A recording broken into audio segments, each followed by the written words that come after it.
I'm Jessica, and this is Daebak K-Rambles, where a couple of friends review Korean dramas.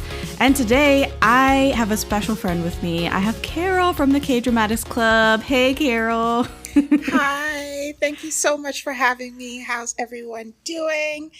For her Mandarin listeners, 大家好，我是 Carol.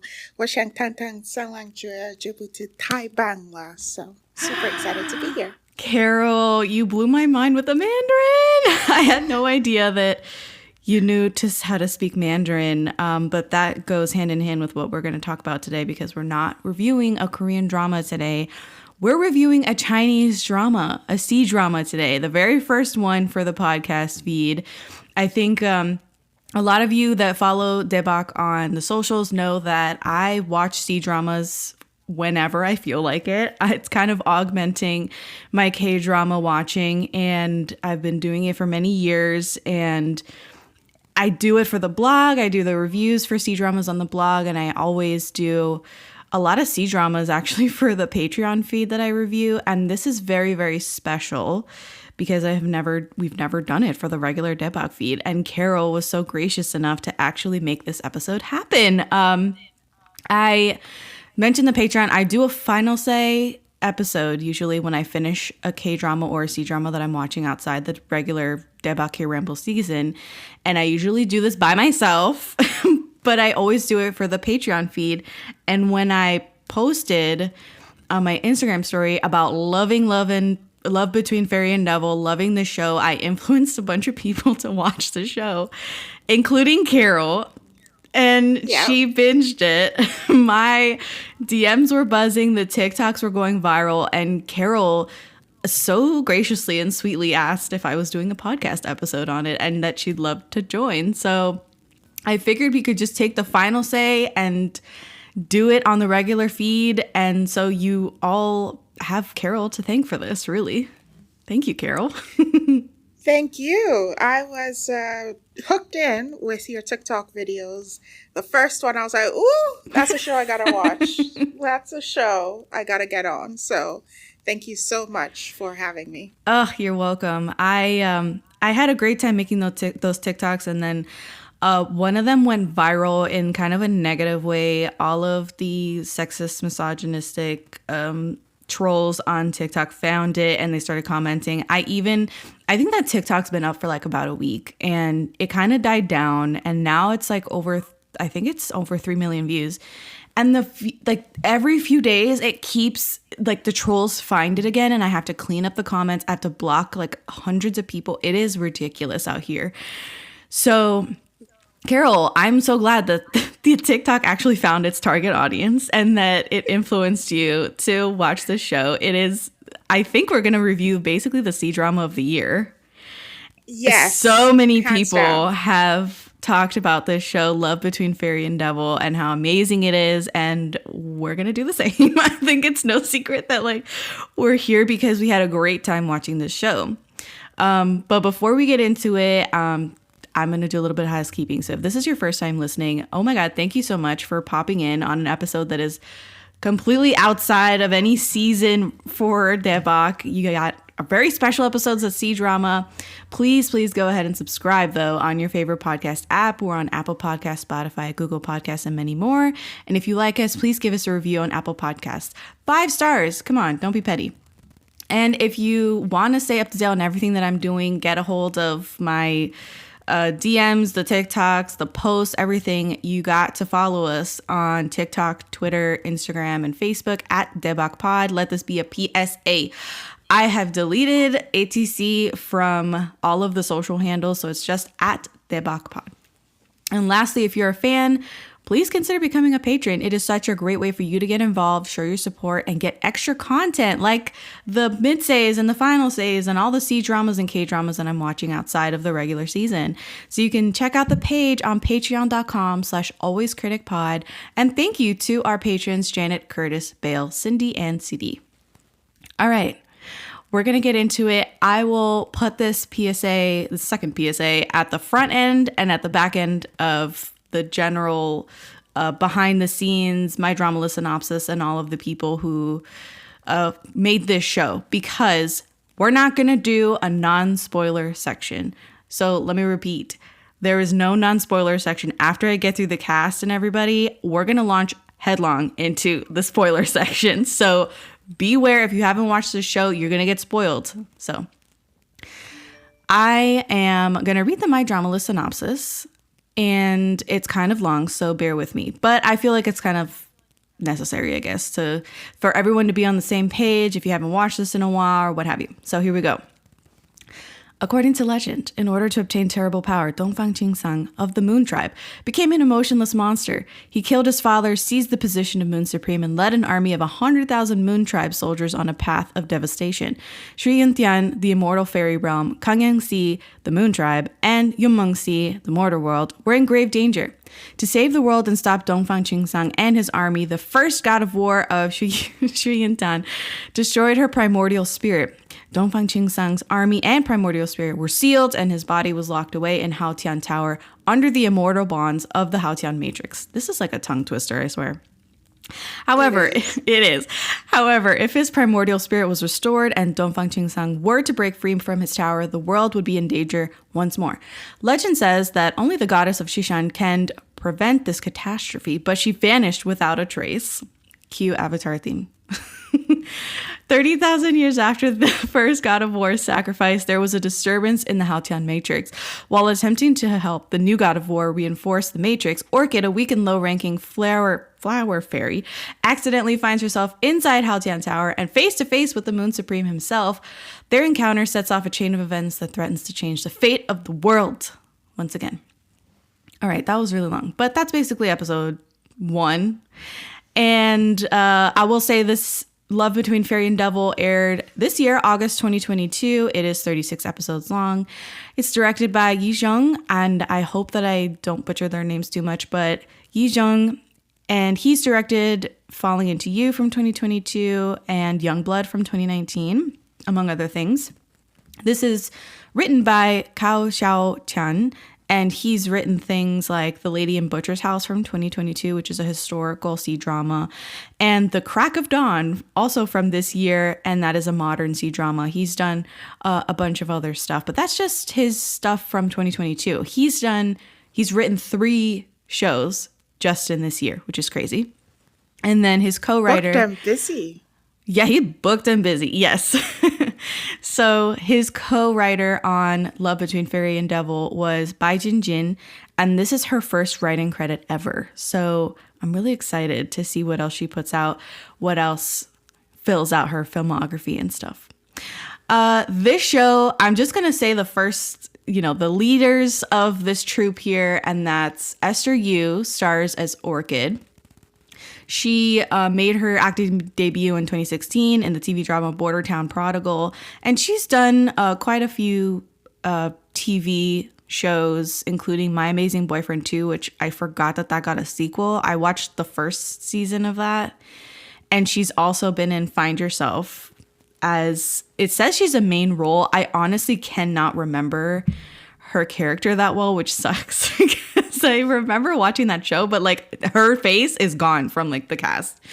So I think everyone is excited about this next guy because it's Dylan Wang as Moon Supreme Dongfang Qingsang. Yes, Carol. Everybody knows him from his first leading role as Da Mingxi in the 2018 remake Meteor Garden, and that basically made him a star. That is what happened.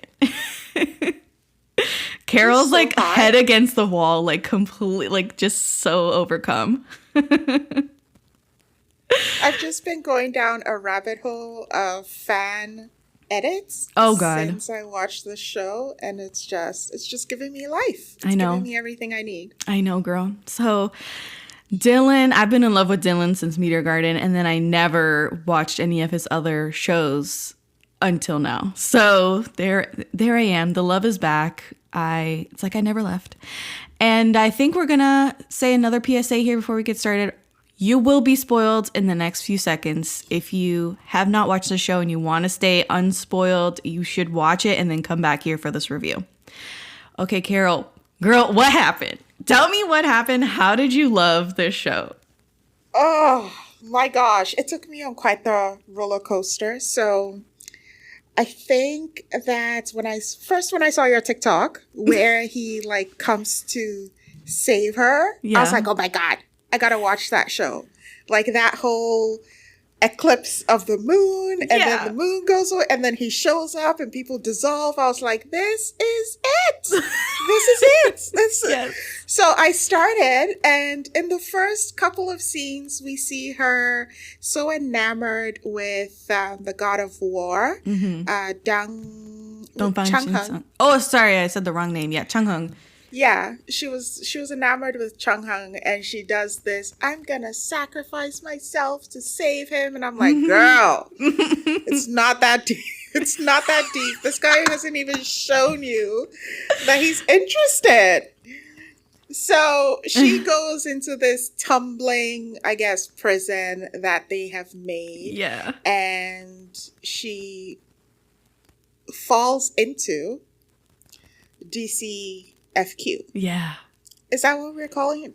We can call him DFQC. DFQC. Yeah. And she falls into him, and they have their first kiss. And I was like, wait a minute. You shook the table and everything. Yeah. I'm sorry. But I was just like, wait, this is episode one. We're getting a kiss in episode 1 in a historical drama. Yeah. I'm gonna take it. I was sold. I'll take it. It was just fantastic. And the whole kissing to switch bodies and I was living for it. It had Freaky Friday Secret Garden up in there too, because they swapped. It was a body swap for they did like 2 times, I think. Then they swapped back too. Yeah. So what is that? Four kisses right there, just from them body swapping. Yeah. I was living. So you were hooked immediately. Yeah. Same. So what happened with me was that I had seen some edits earlier in the year during the summer when this was airing, and I was like, oh my God, this is like fucking right up my alley. Like, I really want to watch this show. But I was in the middle of doing a lot of K-drama watching for the podcast for the season 3. And I had no time outside of that to really dedicate to watching a C-drama. And of course, C-dramas are kind of, what's the word? They require a lot of time because it's not just 16 or 20 episodes. It's always like 50, 60 episodes or something. It's a big commitment. So I was like, I can't do this right now. So I didn't. Then the season ends, or season 3 of Daebak ends, and I have some time, and I thought, oh my God, I'm gonna press play on Love Between Fairy and Devil finally. Girl, the first freaking couple of minutes, I was like, this is it. Like, I'm hooked. I can't wait to finish this show. And my only thing was, oh my God, it's only 36 episodes. I think that's very accessible of a C-drama. And they kept that plot tight, and they had the writing doing so much heavy lifting, and these actors were acting. Like, it was like so much fun to see all of these pieces that make C-dramas so great, right? Which is usually a combination of like great cinematography and gorgeous set pieces and stunning costuming, beautiful jewelry headpieces, flawless makeup and wigs, and all of these things, plus the story, the acting, the cast, like all of this taken together, it makes this show a stunner, like the best C-drama that I've watched in a really, really long time. I don't know if it was the same for you, but I was like, this is the best thing ever. I was binging it. And funny thing is, I posted all those TikToks, and then I kind of sat back and was like, I gotta calm down. I can't get through this too fast because I want this to last.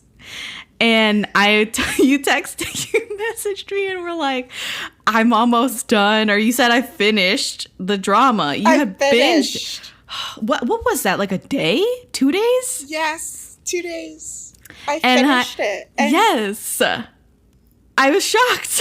I was like, you were shocked, Carol. And you were like, "Oh, I have more episodes." You know, yeah. I have my job. I have life, and I'm just like, you were like, I made the time. Yeah. You're like, I don't have a life, like I don't have a job. And I was like, I know, but yeah, that was my excuse, was that I was like, oh, I'm so busy. And then you were like, I'm busy too, but I like just blasted through it. And yeah, oh my God, I didn't want it to end. I did not want it to end. It was something to look forward to every time I came home. And I'm so glad I didn't have to wait for no episodes. Some people were like, yeah, I was watching this as it was airing and it was torture because the episodes would end and then I had to wait the next week. Yeah, I was like, can't do that. With a drama this good, can't do that. No, thank you. I can only sit and watch my K-dramas currently because now I'm used to it by Chinese drama. No. Nah, I gotta binge the whole thing. Yes. Yeah. So talking about C-dramas, what has been your experience with C-dramas, just so that, you know, our listeners can kind of understand where we're coming from? Because I think I've been watching C-dramas a lot. For the number of years that I've watched it, I haven't been watching it as long as you have, I don't think. Okay. My first C-drama was a 1986 drama. Mind you, I was probably watching it in like 1991. So I was a couple of years late. Okay, got you. But it was a drama called Journey to the West, and it was being aired on national TV in Ghana, where I grew up. And then I picked up C-dramas again in 2004 when I got internet at home. I had Crunchyroll, and I was just... when Crunchyroll was free, I was just hammering the dramas. So, yeah. Nice. It was so good. Yeah, I think I've been watching them since 2017. I think around there, 2016 or 2017. Because I've been doing K-dramas for a while, and I think I had watched maybe I had watched a Thai drama, and I had watched oh my God, what's the language? Oh my God, a Turkish drama. Okay. Which was really interesting, and I loved the language. That was a beautiful language, but I don't think I ever finished it because it was so long. It was like a lot of episodes.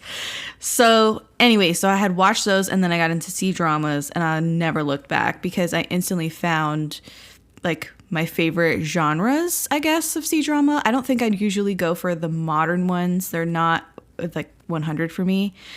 But okay. I love the wuxia and the xianxia C-dramas, the costume period pieces and stuff. I love those so much. And funny story about, I think one of my first C-dramas was, I don't remember the name of it, but it was something about Empresses of the Palace, I think was the name of it. Okay, yeah. Okay, so it was a lot of drama in the harem of the palace, and this like young girl gets picked up and like she gets inserted into the harem, and she becomes the king's favorite, all this stuff. Like very typical, royal fodder for a C-drama. And I watched it on Netflix, and I kept thinking, my God, this is such bad storytelling because they keep skipping over. Who killed her child? Like, I'm missing entire scenes entirely gone. And I was like, maybe they didn't intend to. And I was like trying to reason with it and say like, maybe I don't know, maybe there's subtext that I'm missing from it, but it was like very herky-jerky storytelling. And I get to the end of it, and I was like, this was good, but I feel like the editing was terrible. And I had all these questions because they were talking about things and referring to things that I had never seen before, never heard about in the show before. So I looked it up online. People were fucking livid because Netflix had chopped up the drama and edited it for, I guess, their audience that they assumed wouldn't want to see the entire C-drama, which was a high episode count. So they edited it down for Netflix. And that's why entire scenes, plot lines were like missing or told terribly. And I was like, oh my God, this is a crime. Like, I still want to prosecute for what they did to that drama because it is so rude. Like, why would you think to do that? Anyway, so miracle that I kept watching C-dramas after that. But yeah, I would like to know, what are your favorite genres of C-drama? And if you had to carve out a Mount Rushmore of C-dramas, what shows would be up there? Ooh, Oh, okay. Genres. Rom-com or Okay. romance, Mm-hmm. propaganda, teenage school Oh, kind of yeah. Okay. things. Yeah. And wuxia and Mm. yanxia. Those Those are are my so good. Okay. I kind of feel like we have basically the same tastes in C-dramas because K-dramas, I will go all over the place for genres. I could do thriller. I could do this. I could do that. yeah. But now for C-dramas, I have kept the same formula since I started Yeah. watching. And it's always like romance, rom-com, historicals, period pieces. If you're talking about immortals, I'm like, yeah, sign me up. Like this is very similar to my taste. So cool. So we walked into this basically guaranteed. No, not guaranteed to like it, but it's made for us. Exactly. Highly possible that we will enjoy it. And we did. I feel like compared to other wuxias we've seen, one, we didn't get as many kisses. Oh yeah. I know I say kisses a lot, but like it's important to me, okay? Same. So we don't get that many, and the stories are much longer. So we're looking at like that 70 episodes, etc. And the writing is not as tight. So yeah, I loved this so much. And what about your Mount Rushmore of C-dramas? What are your favorites? Ooh, damn. Okay, this is a very old one. Okay. It was with Rainy Yang and Mike He, and he was playing Devil Beside Me. So that's one. And then Ariel Lin did Tokyo Juliet and I Will Not Love You or I'll Never Love You with Bolin Chen. Okay. Fantastic drama. It was like a friends to lovers kind of drama. Oh, Lord. Sign me up. Oh, my God. Let me write it down. Oh, God. I'll What is send it? you the link. Okay, please. Yes, I'll send you the link. It's with Bolin Chen and Ariel Lin. Mm-hmm. And their story is I'll Never Love You. Okay. Let me pull it Okay. up. Yeah. No, sorry. In Time With You. Oh, In Time With You. Okay. In Time With You. And then I'll say Mars. So Mars! Oh, my God. Oh, my gosh. Mars was such a traumatic drama. Girl. But at the same time, I keep going back to it to It's watch addictive. because it was so good. Yeah. With Barbie, Shu, and that guy from Meteor Garden. Yes. First one, I forget his name too. Oh my God. Yes. Yeah. Yes. So Mars, was a good if you one. haven't watched Mars, it's based on a what is it called? It's not a manhwa. It's a book. What is it called? Oh my God. What's the equivalent of a manhwa? Anime? No. Anyway, it's based on a graphic novel thing that I forget the name of. And they turned it into a show, and it is so good. So good. Him on the motorcycle and like the hair that he had. Girl. Oh my gosh. And that painting or that picture with fire around him. Quit it. So anyway, this will turn into a Mars drama review real fast. So those are your Mount Rushmore C dramas. Great. So mine have to do exclusively with like immortals and standouts and stuff. So that I'll choose Eternal Love, which is I think it's also known by like 10 Miles of Peach Blossoms or something like that, like the Peach Blossom show.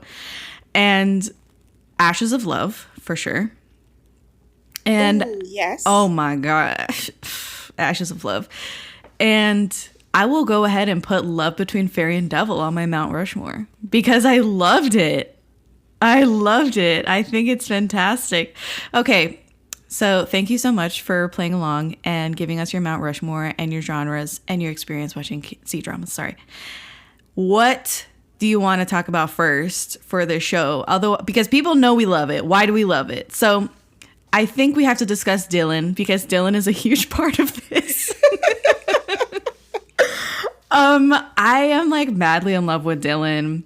Dylan Wang is like so appealing to me.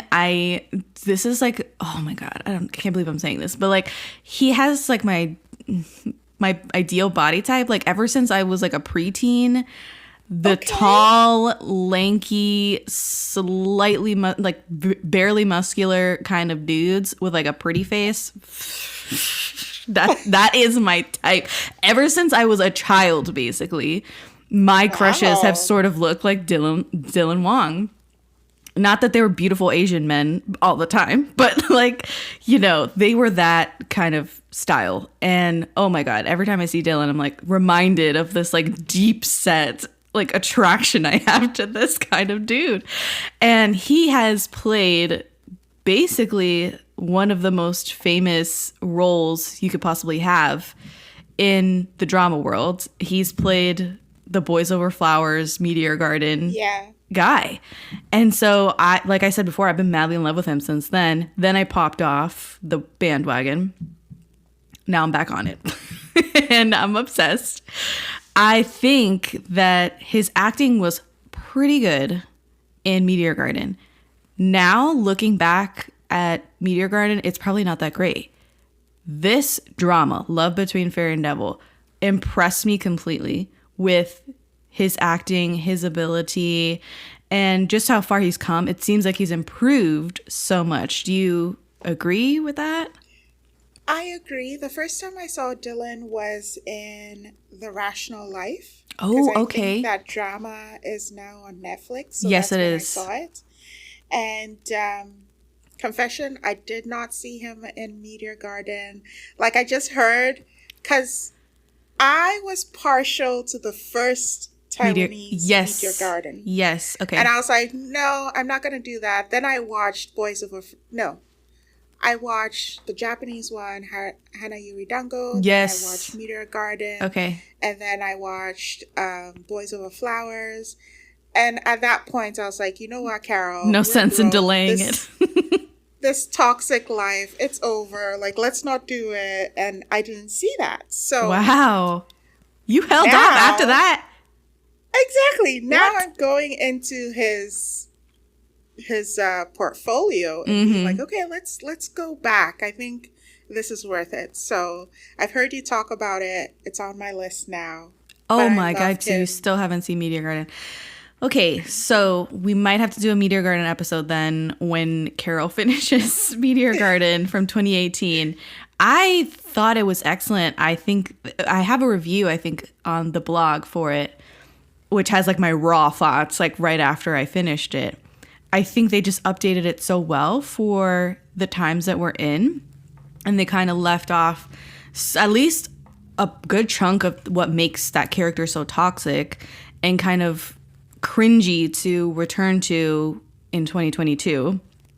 And Pineapple Head is such a great character because you find him so adorable and vulnerable in places and then like really hard and cool in so many other places. So he's got that cool dichotomy that he keeps up in this Love Between Fairy and Devil as well, where you're like, he's very vulnerable in places and other places you can't get a read on him. He's very careful and cold. So I don't know. I think he does that really well.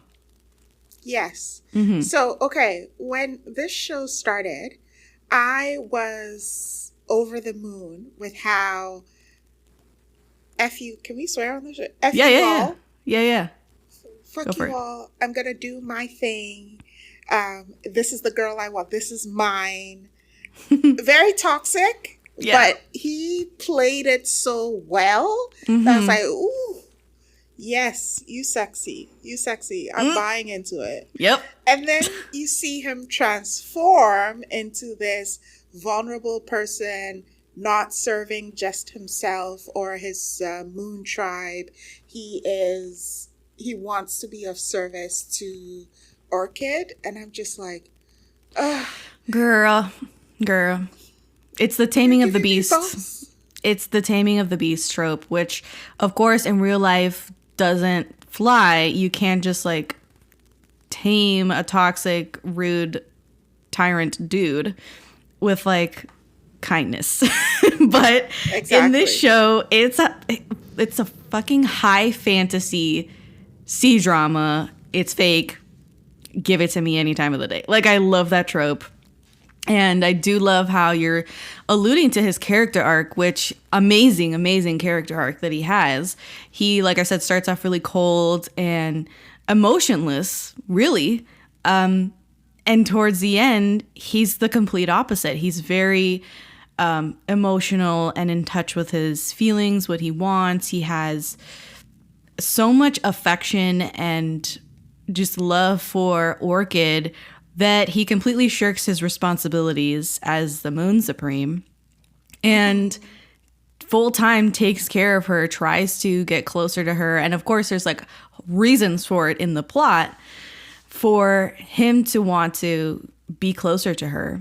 Of course, she doesn't remember who he is. But anyway, that's beside the point. I love how they tame him, and I love how he is able to reconcile with his family, and it's all because of her, because she's in his life. He changes. Oh my God. It's so beautiful to see his arc and to see, we can talk a little bit more about it. I mean, there's no reason to like not, but she cared for him a lot for the first maybe half of the show, or the bulk of the show, like 3/4 of the show. She's taking care of him.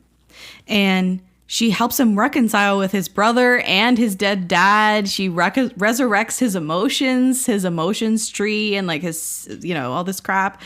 She made him come alive, and she nurtured him back to life. And I really like in episode 18 when he's confronting his dad in the afterlife, and the dad is like, well, I had to do all these things so that you could become this Moon Supreme and learn how to harness hellfire. You had to get tortured, essentially, to learn that the emotions were no good. And like, you basically killed off something inside of yourself. And yes, it was, how do I put this? Really sad and a really intense part of the show to see him getting the answers that he wanted. The DFQC was like, why did you do this to me? Did you even love me? And asking these hard questions. And the dad was like, it killed me inside to do this to you. And I could no longer live with myself. So like, the other surefire way to make sure that you cut off your emotions and learned how to use hellfire was if you killed somebody that you loved. So yeah. I could it was like a suicide, basically. This dad was like, it wasn't you murdering me. It was really suicide, which is really sad. And the dad was like, well, I see that your emotions tree is alive again. It's been resurrected. Why don't you just scatter my primordial spirit now, here and now, and kill me again, so that you can return to being this lofty Moon Supreme with these almighty hellfire powers, because otherwise you're kind of a sitting duck and you can't fulfill this destiny of like reviving the Moon Tribe and all this crap. And DFQC does something really, really brave here, because he chooses himself, and he says, I'm going to choose for myself. I'm not going to cut off anything. And I choose to feel pain and love in equal measure. And brutal. And I just think that all of us have come to that place where, by some design of life, we come across a really hard rock where we're just like, oh, we're stuck in this place. I would rather not feel anything than feel all this pain and suffering that I'm feeling right now. Mm-hmm. And this character is like, no, man, I'd rather feel everything than nothing. I love that you bring it up, because in the beginning of the show, when he is in her library where Orchid works and lives, he starts so because of their kiss, he starts feeling everything she feels. Mm-hmm. And I remember there was a particular scene where she is having a bad dream or a nightmare when Mm-hmm. she's sleeping, and he can feel what she's feeling. Mm-hmm. And he feels fear. And he's like, this is what I feel. I haven't felt that in so long. Oh my gosh, that's what it feels like. And then you see him later on in the show actually experiencing all these feelings of fear and grief and anger. And it's Mm-hmm. just so beautiful to see, because here's someone who could not emote, or whose emotions were cut off intentionally, to someone who is brave enough to want to explore it. And even Mm-hmm. his awkwardness in exploring things, like, for some reason, yes, I want you. I like you, Orchid. I'm going to spend my time with you. But then with his brother, he's like, oh, yeah, he wants to kill me, whatever. Like, I'm not Yeah. into that. And she's like trying to teach him how to hug his brother, smile at your brother. And he's open. That's the thing that I really loved about Mm-hmm. his character.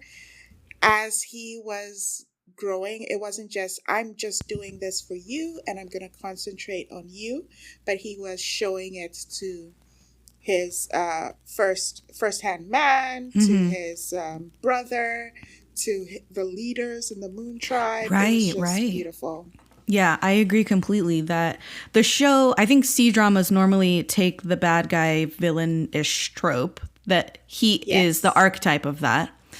And they only apply any goodness and benevolence and love to the female lead, like the one person Yes. who is like, can, you know, talk to him the way that she talks to him. You know what I'm saying?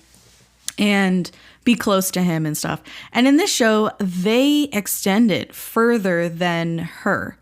Orchid for sure gets the brunt of his love and affection and care, but, you know, she teaches him that everyone else deserves that much as well. And especially your brother, especially your right-hand man, who for the large part of the show, he was like, I can't even trust him. Like, I don't I don't trust anybody around me. And she's like, he's extremely loyal to you.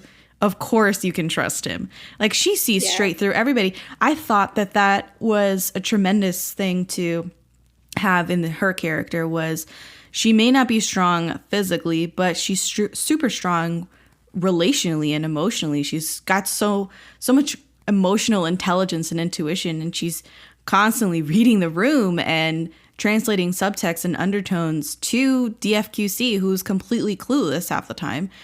And Yeah. they complement each other, and she's the one who ushers in this era of him being more intuitive emotionally and what's the word, not straightforward, but forthcoming in his emotions, and a great initiator, because the brother is almost, it was brought up the same way. He cannot really bridge the gap here between him and DFQC. And she's like, hey, it kind of seems like your brother wanted to talk to you about something in that conversation you were having. She just like has to tell DFQC, like, hey, I think you missed something here. And she's Yeah. great at that. It's amazing to see that, you know, even though Orchid is so weak, like they call her weak even in the My Drama List synopsis, that she's really actually very strong. Yeah. Yeah. Relationally and emotional intelligence, she has it 100%. I do think that it's a wee bit of a struggle for me to believe. And Carol, Okay. you can't. This is a fantasy drama. I have to remind myself, because I think I wanted to see a moment of hesitancy for her, especially when she was gun-ho about, you do not kill the fairy kingdom. Those are my people. That's where I grew up, yada, yada, yada. And then you find out that actually the fairy kingdom ain't shit. Like, they're not that good. And one of them is the reason why your parents died. So why are you holding me back from killing them off? Like, there was never a moment of, yeah, these people are bad, but I see what you're still saying. can't do that. I see what you're saying. She never struggles with who's good and who's bad. Yes. She never does. She kind of thinks that there's good and bad in everybody. Or that there's good in everybody. Yes. She did believe that he was bad. Well, she believed she believed he was ambiguous at first. And then she hears stories and she's like, oh, you're the bad guy. And then she sits with herself and she's like, actually, he's been very good to me. Like, I think y'all are just misunderstanding him. And that's when you see her trying to protect him, trying to hide him. And she did a very good job of that. But in terms of I guess her superpower really is seeing through people and understanding what their motives are and why they're doing the things they are doing. And she just happens to be correct. So I love that about the character, but also I'm like, girl, give me some revenge.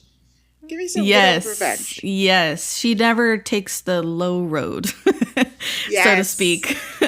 Michelle Obama would love her. I love how you bring up that she kind of had this skewed view of the Moon Supreme. And obviously she didn't know that DFQC was a Moon Supreme for like a long time. Like he was lying to her. And she's talking shit about the Moon Supreme in front of him. And she's like, oh yeah, like he loves to eat like dirt or whatever. Like she has all this like crazy misinformation about the Moon Supreme passed down through legend, basically, because it's been 30,000 years since he's quote unquote died. And he gets upset. It's like very cute to see. But finally, I like when they've swapped bodies. She's in his body and he's in hers, and they're in the Moon Supreme Kingdom. They're in the Moon Tribe Kingdom, sorry. And she sits down to eat, or I guess her in his body sits down to eat. And she's like, oh my God, what are they going to serve me? I heard that he likes to eat live animals. And it's like this crazy, she's freaking out in his head because she thinks she's about to be served like some crazy dish. And they like unload like all of the dishes. And she's like, oh, this looks even better than what I eat in the fairy kingdom. Like this looks really delicious.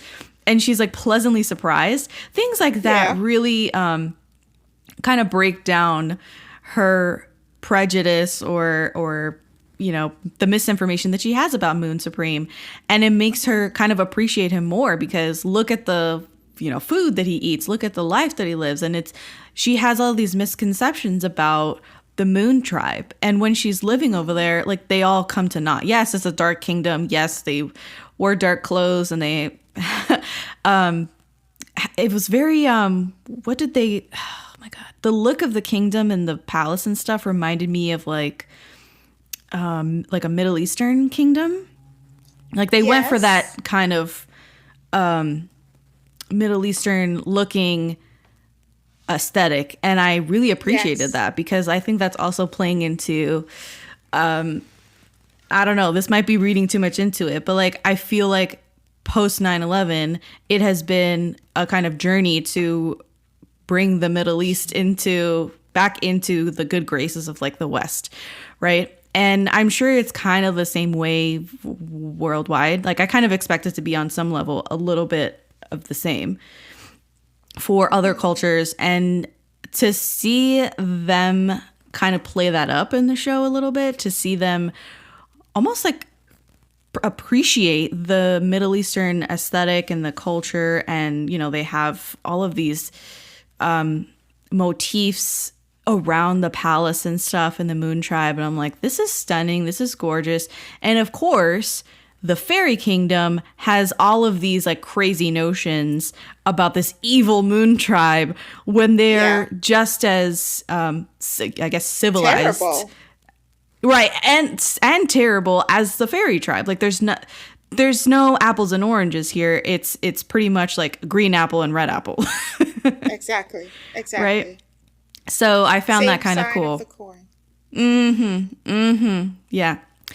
So we were talking about character arcs. We talked about Orchid. I think I want to talk about Esther a little bit because Esther Yu, who plays Orchid, does a pretty good job. I said in my Midsay episode on the Patreon feed that I was kind of annoyed by her portrayal of Orchid, just because she's a little bit cringy. She's very childish. She plays Aegyo a lot. She's acting very cutesy. And that sort of thing is compounded because she's doing it all the time. It's not for a gag. It's not for, you know, a couple of scenes here and there. It's all the time. She's always giggling, always like prancing around. And it feels just annoying to me. It's a little bit frustrating to see her kind of like almost like ditzy in a way. Like it just seems like she's not all there all the time. She doesn't care. And I think that I was expecting a change whenever she realized her identity and became the goddess again. I was like, there's going to be a personality change here, a hard left turn here, because she's so lovable and lovely as Orchid and childish and naive and innocent and all this stuff. The goddess that she really is definitely is not like that. In my mind, there was no way. And I was right. Like when she turns back into the goddess towards the end of the show, she is quite wise and has a totally different persona. She doesn't like to sleep late. She wakes up early. She doesn't need to eat food. Before she was a glutton and she loved to eat, and now she's fasting all the time. Like lots of differences between Orchid and the goddess. And I kind of like that. What did you think about Orchid and her Esther's portrayal of her and the difference between Orchid and the goddess? You know, I agree that I don't like too much Aegyo, like the cutesy, ditzy behavior. But I also see it as that is a way that she was protecting herself against her bullies. Because you would see her either, there were moments where they would be gossiping behind her back or something, and then she would walk straight up to them and say, hey, like, I'm going to win this thing, or I'm participating in this competition to be a maid for Changhang. And apart from that, when she is by herself, though, she does have this childlike, she has no friends, she's not really interacting with people. People only come in, take their leaf books and leave. And her friends were the fireflies. Were they fireflies? Like flowers. They were the flowers in her garden that were like cultivated enough to like take human form for a couple of minutes and then like go back. Exactly. So I feel like she did have she's lovable. And I think that's why Changhang fell for her too in the beginning, because she was so caring of him when he was injured. Well, she's a nurturer by nature. Yeah, exactly. Ooh, look at that. Ooh, girl, yes. I love that. And then you would see her sort of play up this role when she was being bullied. Just so that I felt like she was using it as a protection mechanism sometimes. And then other times it was, okay, when I have to stand up for myself, I'll stand up for myself and then, run away or walk away. So I liked her. I think it was enough. I think her being that way really amplified the way Dongfang Xing DFQC, yes. DFQC, yes. Sorry. It's a lot. It's a lot to say. Like every time you say his name, it's like Dongfang Xing. Ugh. Exactly. DFQC. Okay. So you could see the contrast between the two because of just how much she played her Aegyo. It was. It makes him look even worse, I guess. I see what you're saying. Exactly. Because they're complete polar opposites. When he doesn't have emotions and his tree is still like rugged and nasty. The difference between them is wild. She's like sunshine and he's like the moon. Like it truly is like he is the moon supreme. Very, barely. Well, I can't say like moon barely gives off light, but you know what I'm saying? Like he's dark and she's not. He's brooding and she's not. And Yeah, the juxtaposition of them is drastic, especially because of how she's playing it. Yeah. Yeah. I want to hear some of your favorite scenes. My favorite scenes. Oh my God. So they have to do a lot with me swooning over whatever is happening. I swear to God, I cannot believe how many swoon-worthy moments are in this show. And I think that my favorite moments were, this is a long list. I have a laundry list here. So feel free to jump in with whatever you have, if you agree or if you have something to say about these. So anytime DFQC takes care of Orchid, i.e., collecting morning dew for her, taking her to see the sunrise, making her flower soup, etc. All of this stuff completely sent me into a tizzy. What you have like your hand on your forehead, like. I remember texting you like, if you're not picking morning dew for me, do you even love me? Yes. If you're not taking me to see the sunrise, do you love me? Like, it was so swoon-worthy. I died. I was like, if your man's is not collecting morning dew for you and taking you to see the sunrise and making you flower soup, dump him. Like, no, we don't want him. Okay. He is not goals. Anytime that he saved her in the show, we mentioned one where he causes an eclipse, splits the sky and saves her. I think that was the first time, but he constantly is saying really dumb, cheesy shit when he shows up that I ate. I was like eating it up. He was like, "How dare you touch my woman?" and like saying things like that when he showed up to save her. And I was like, hand over heart, I am living for it. I don't know why I am this way, but like it's scratching an itch that I have, and it's really fun to see. Not fun, like, going on a merry-go-round fun. I'm talking like fun entertainment and like, I don't know. I'm swooning with every time he saves her. That first time was great. When he said, oh God, when he saves her in front of the Lord of the Fairies or whatever, and they're in this giant throne room, and they got her strung up in the middle, and they're whipping her with this magical whip. Girl, he shows up and like he's got all the hellfire like swirling around, and he says his cheesy line and like he comes up behind her and like puts his arm around her. Fuck. We're spazzing right now. Let's explain exactly what happened. So she is in her initiation thing to find her purpose. Yes. And it doesn't work out. And they're like trying to, what isn't it? The great turtle is verifying all of their identities before they're initiated as immortal fairies, whatever the hell it is.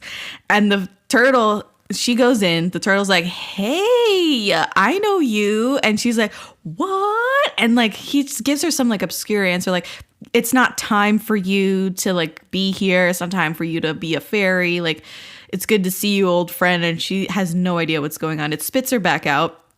And the turtle doesn't say anything about her. And everyone's like, this has never happened before. Oh my God, she's not an orchid. What kind of thing is she? Like, there was no confirmation about who she is or what she is. So they got really sus. I think, what did the Lord of the Fairies like sent down like what? A fire, something to harm her. And the hellfire bracelet, like the bracelet made out of his blood. Yeah. It activates and like sends up like a flurry of hellfire to protect her. And they're like, oh my God, what was that, hellfire? And then that's when they get really suspicious of her and they string her up to try and figure out, who is she? Is she from the Moon Tribe? Like, what's going on? And Sis is like, I ain't got a fucking clue. Like, I don't know. I'm not the bad guy. Like, I don't know where I'm a fairy. I'm a fairy. Yeah, they're like, where is Dongfang Jinsung? And she's like, I don't know. I thought he was dead. Like, she has no clue.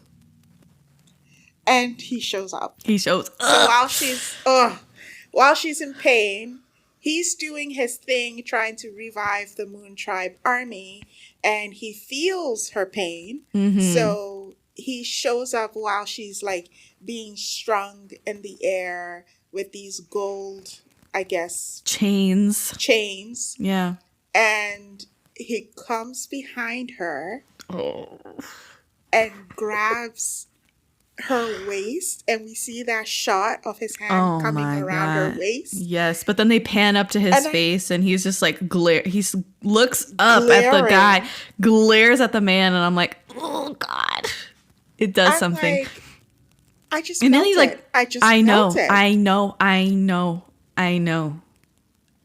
And then he like gingerly like sets her down, and he's like, dealing with her while they're in the bubble of hellfire. Like nothing can penetrate this shield that he put up. And he's just like taking his time. He's like, are you okay? She's talking like, you lied to me. And he's like, sorry about it. Like there's nothing he has no emotions at this point. So he's just like, yeah. Oh my God. And then he like reaches out to the side and like gets the bracelet that she had thrown out and like puts it back on her. Like it's very like, oh my God, a lot of possession happening. Yes. And what's it called, like territorial stuff that feels very like animalistic, but I don't know why it works for me. I don't like, know. That's what does that say about me? Exactly. That's something to explore with our therapist. Yes. But when he's like, how dare you touch what is mine? I was like, ooh. You better tell him. Every time he saves her, I am swooning. Yeah. Oh, God. Absolutely. So, I don't know if there's any other times that you can think of that he saves her, but those are like the two main times that I thought of right now. He takes the 51 bolts of lightning shirtless. Oh, I was going to the emotions that went in there. Talk about it. Oh. Go for it. Because I think you had a slightly different reaction than I did. Yeah, so his brother is taking these bolts for punishment for, trying to pull a fast one on him. And he collects 30 and it's left with like 51. And his brother's like, you know what? I'm going to take it for him. Takes off his shirt and I was like, oh. Well, it's like a tearaway shirt. Yes. Why the shirt is tearaway? I don't know. I don't know. But the effect that it needed to have happened. Okay. And then I thought it was a beautiful moment of, you know what, even though you're fucking up, you're still my brother. I still care for you. At that time, though, I don't know if I just wanted to the brother felt like an annoying tick that you wanted to take off. Oh, so right. I'm just like, let's just get rid of him. But I also see that, okay, it is your family. At the time, he couldn't really, or he was just starting to grasp the effect of killing his dad. Because he's starting to feel all these emotions and he sees where his brother is coming from. So it was a very sweet moment. And I'm not sure in that moment the brother got it. He felt like, oh, you're just trying to show off or something. And then after, the brother was like, you know what? You didn't have to do that. That was really nice of you. Right. And well, Orchid helps that relationship out because after he takes the bolts of lightning, he's injured and can't really speak for himself, and Orchid helps him off the floor. And this is when the brother's like, I can't believe you did this, blah, blah, blah, and like talking shit about him again. And she says he didn't do this for any, reason to look brave or anything. He did this as a result of, feeling guilty and all these new feelings that he has, guilt and grief and remorse and all these things. And she sets down that mirror thing that like recorded their conversation in this spiritual realm with his dad and like that whole entire thing. And so the brother gets to hear their father talk about why he shut out his emotions and why he tortured him. And he gets to hear this reconciliation. And that's when the brother's like, oh, wow, I totally read that wrong. The 51 bolts of lightning. So, yeah, that was good. But what did you think of Dylan shirtless? This is the shallowest. I feel like this is the shallowest I've ever been on this show. I've ever been on Daebak. I'm like, so what did you think of Dylan shirtless? First of all, okay, go.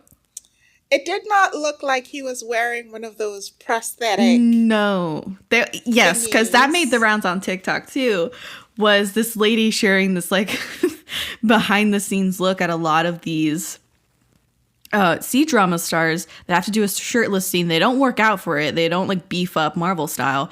What they do is they have this like bodysuit that they wear that has like abs in it, and it makes them look really buff, but it's fake. So I don't think it was the bodysuit, like that TikTok expose thing happened. I think it was a body double, but now I'm not sure because I'm currently watching Miss the Dragon, and there's a moment where you see him like, shirtless, and I was like, man, that looks pretty identical to his body in this scene when he like rips off his shirt about to take the lightning. And I was like, God, is that real Dylan? I don't know. Could it be the same body double? It could also be the same body double. So I don't know. I did see a behind the scenes.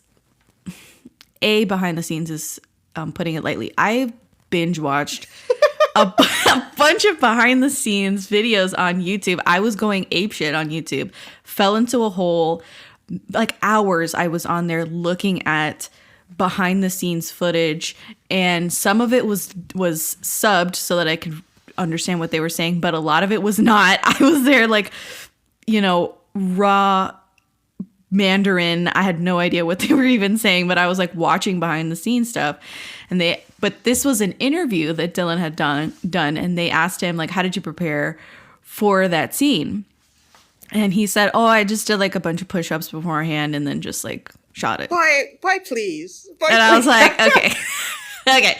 So I don't know. But then, other interviews, he was saying like, look, I'm very, he didn't say he was competitive, but this is what I got, that he is very competitive.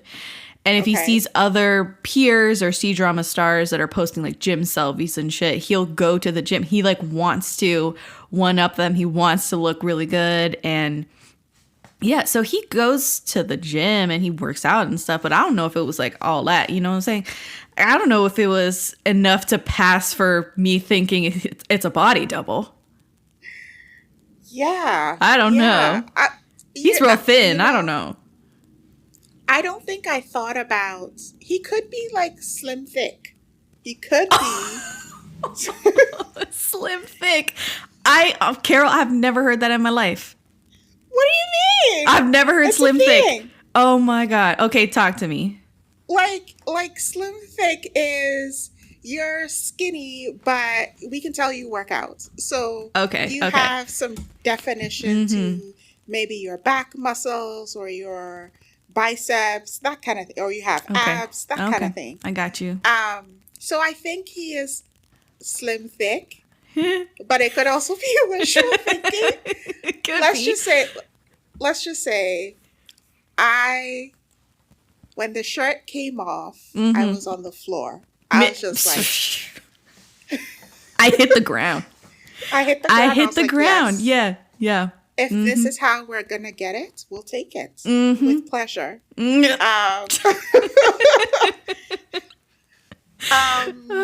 Yeah.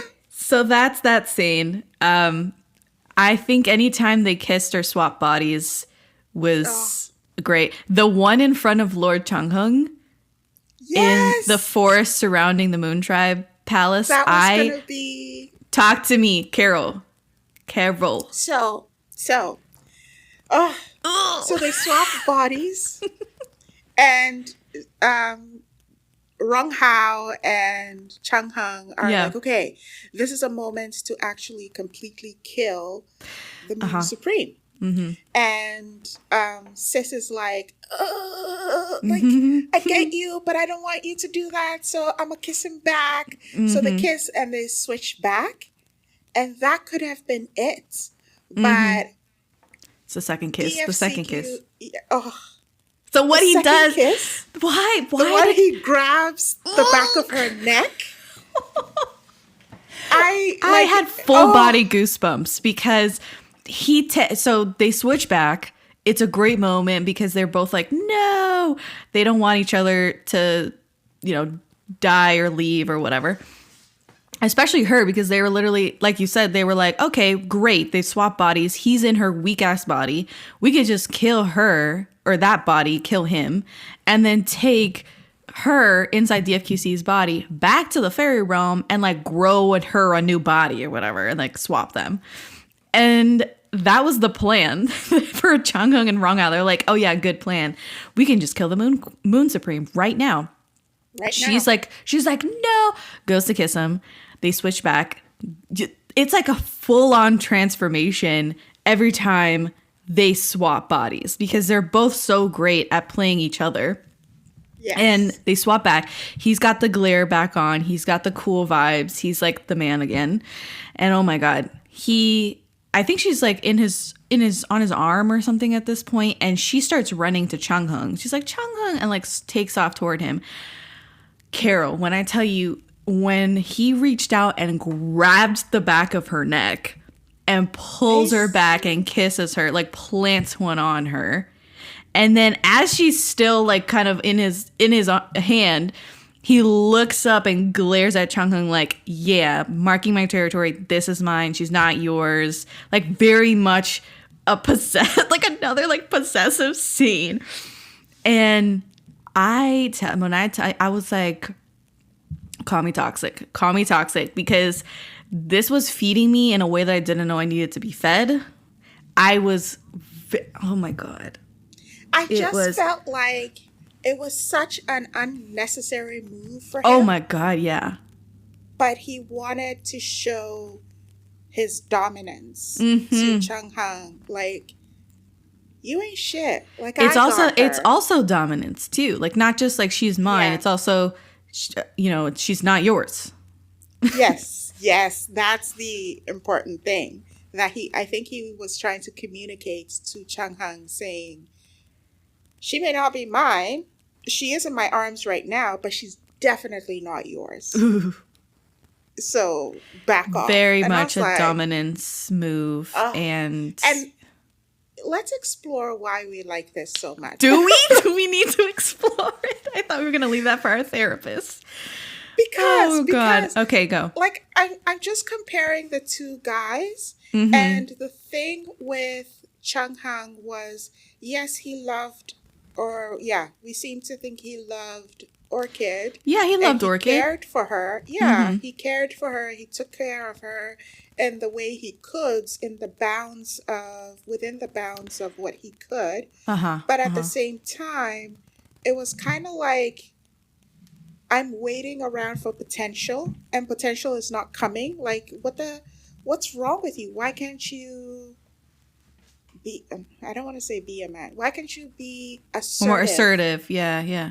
In what you want, and tell me, hey, I'm digging you. I want to be with you. Let's do this. F the world. Like, he came to that realization too late for me. Yes. While Moon God was just like, it's you from number one, and that's it. Everything else will have to work around it. While it felt like with Chunghung, she had to work around everything.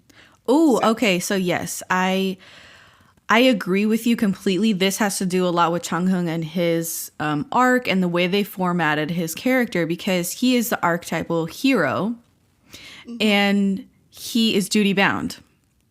And so a lot of his personal life is not his personal life. He can't choose his own bride. He can't kind of work outside of his duty as the god of war. And so I agree with you that moment is also kind of highlighting the fact that he can't even like stake a claim, really. He has no right to stake a claim on Orchid and her feelings, and even tell her that he has feelings for her.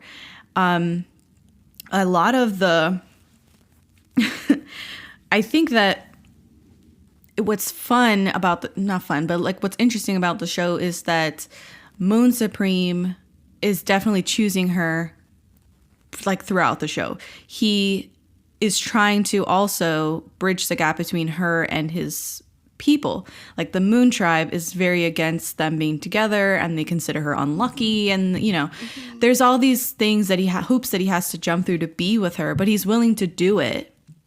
And towards the end of the show, he's torn because his love for her is directly contrasting what he can do to free 100,000 of his people and revive his Moon Tribe and like fulfill his own destiny.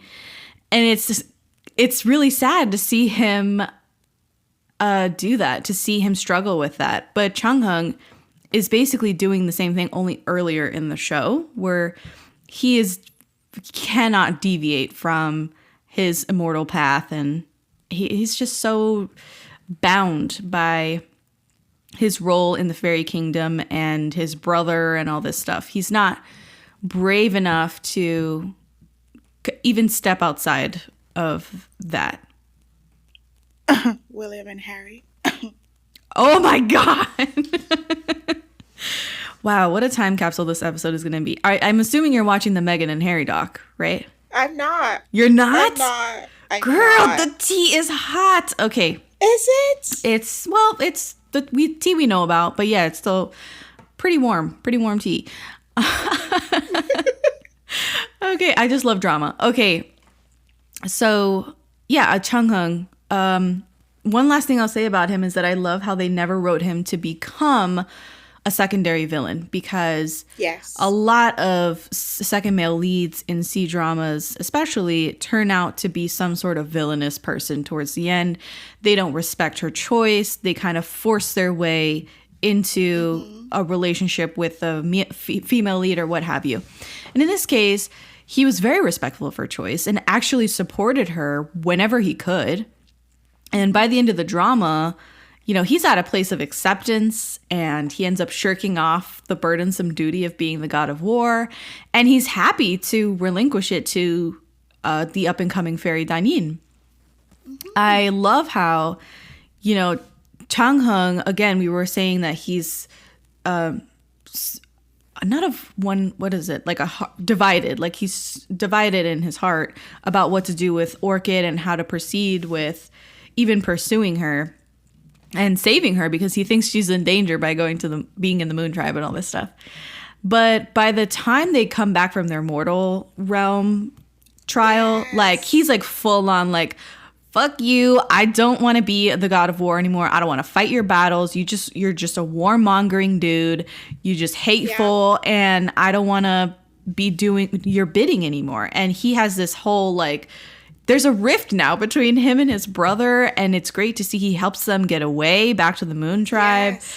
It's great. Like he actually takes a stand at that point, and it's still a stand where he's supporting her. He's not like trying to woo her at this point. That just got me to the next kissy when he's super weak. Stop. And she gives him she said stop. And she gives him her blood because she's like, my blood has healing powers. And he's like, don't be giving your blood to just anybody. Yes. He's like, don't do that even for me.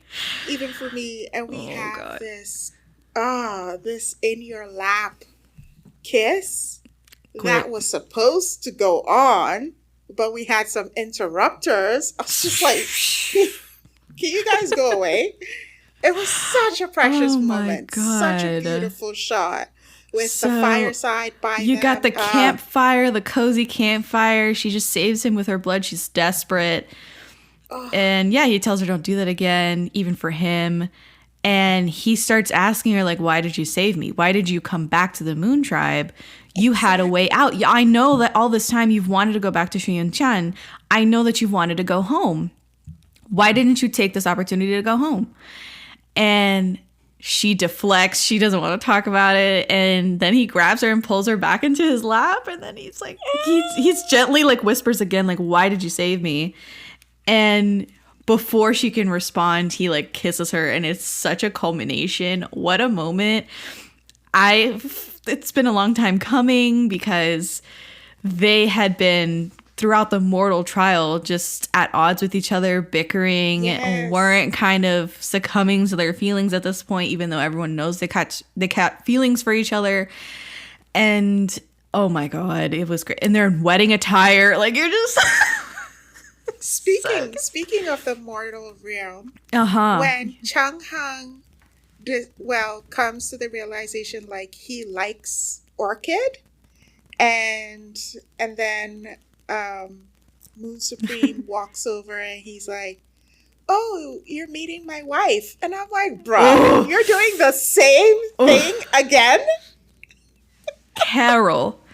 Well, let's talk about the mortal trial for a couple of minutes here, because I think that this is actually a lot more episodes than I was anticipating happening. My complaint about the mortal trial is that they were just a little bit boring. Like, the episodes were generally a little bit boring, a little bit lighter tone. And I think I would have preferred more stakes. These episodes, again, were punctuated by neither of them letting go of their pride so that they can finally come together, share their feelings for each other. They were muddling around in a lot of jealousy, and they were serving attitude to each other and doing a lot of underhanded comments to each other, pushing each other away. And I think it just lasted too long.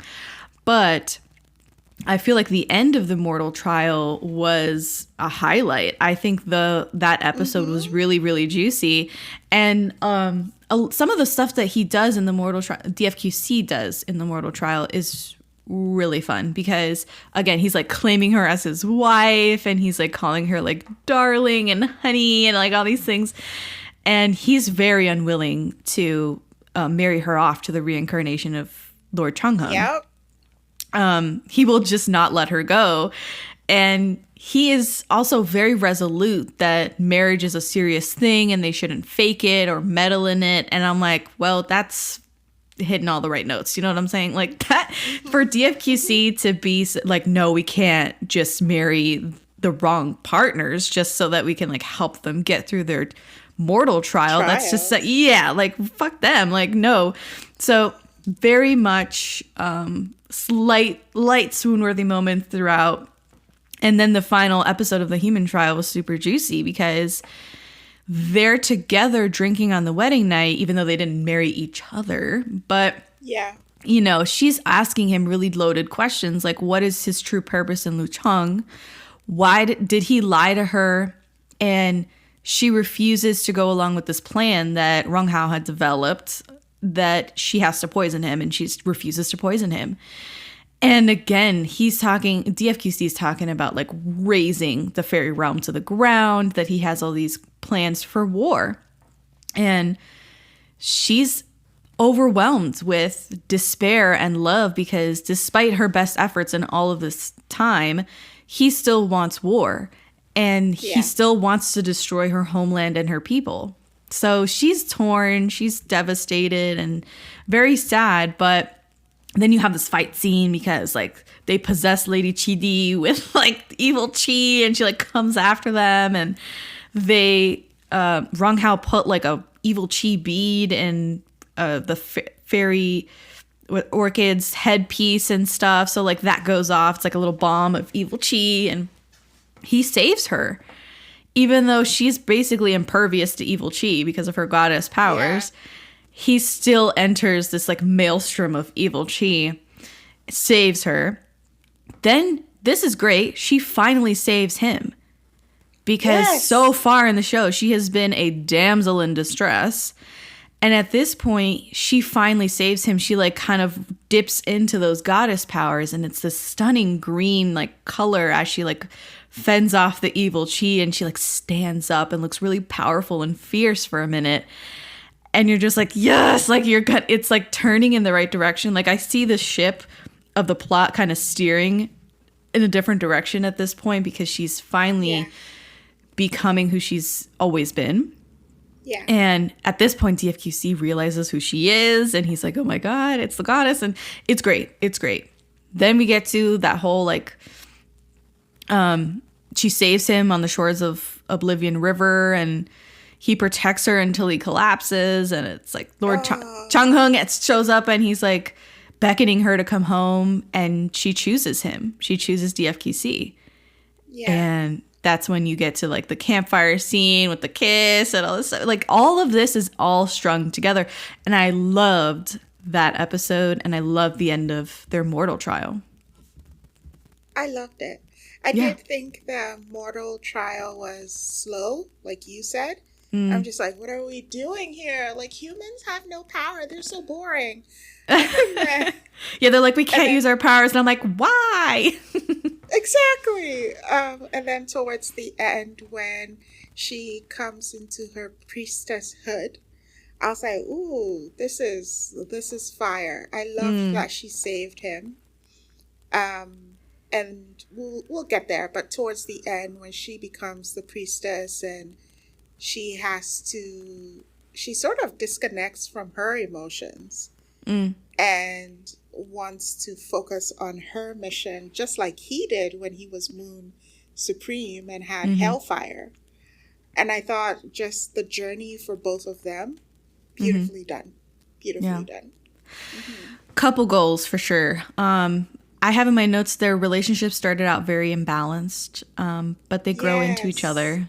They grow into each other. Yes. And by the end, they're just so balanced because, of course, he was calling all the shots. He was very aggressive, a tyrant. And by the end, they have this mutual respect for each other. And it is wonderful to see that in a C-drama where he humbles himself and she humbles herself. And they just end up being like this match made in heaven, even though they're technically star-crossed lovers. So I love to see that for sure. Oh my gosh. When she went into the cave of pain for him. Okay, so this was a moment that I adored because they are finally together, right? They realized that they love each other. They've declared that they love each other, and it's great. And I think this is like a series of things that happens because they go to here we go. He goes out of the palace to meet up with her for the Moon Festival, where they have the engraved locks and stuff. They're going to do like the lock on the bridge. And a whole mess of people, instigated by his brother, beg for him to reconsider being with her. That she's bad luck, that she can't be trusted, she should be killed. And he declares in front of all of these people that he loves her, that she will be his wife and he will love no other. And I'm like, I'm like breathing hard over here in the corner. It is such a great moment. And he has mercy on them because, you know, if he was the old Moon Supreme with no emotions, he would have just slaughtered these people. Exactly. But he has mercy on them. He's like, watch what you say. I'm going to be with her. He goes to, actually he takes, oh my God, there's even more because he takes those bone devouring spikes as punishment to atone for like the ongoing loss of 100,000 soldiers and for being with Orchid. So he does this. Then he goes to see her on the bridge, which is a beautiful moment. They declare their love on the bridge and they kiss under the full moon. Then he collapses. It's this whole thing. Then after this whole thing where she realizes that his people are basically dead set against her, she says she wants to go into this non-abidance cave to earn the honor of being the Moon Queen. And she tells him something super wise. She invokes her own agency here and says, you know, throughout the entire relationship, the entire thing has been on his terms. Whether to kill her, to love her, to keep her, it was all his decision. But now that they're about to become husband and wife, like that should change. He needs to respect her decision. She says things like there's no hierarchy between a couple. And no matter what, we have to bear it together. What happens, we have to bear it together. And like all of this is amazing to me that she recognizes, like it's in the script, she recognizes that it's been imbalanced. Their relationship has been imbalanced this whole time. And despite all that, she realizes that she needs to, just like he's been doing on and off for her throughout the show, kind of take a hit, like suffer for their love to be, you know, bona fide. And she chooses to undergo that trial, suffer pain. And she knows that in their culture, they value respect, and they value and respect power. And she has to earn her place by his side, fair and square, no assistance from him. And I love it. Of course, he doesn't want to let her do it. He won't subject her to torture. She says the entire relationship is basically come to this. And she wants to prove herself to his people. And she knows the significance of the act.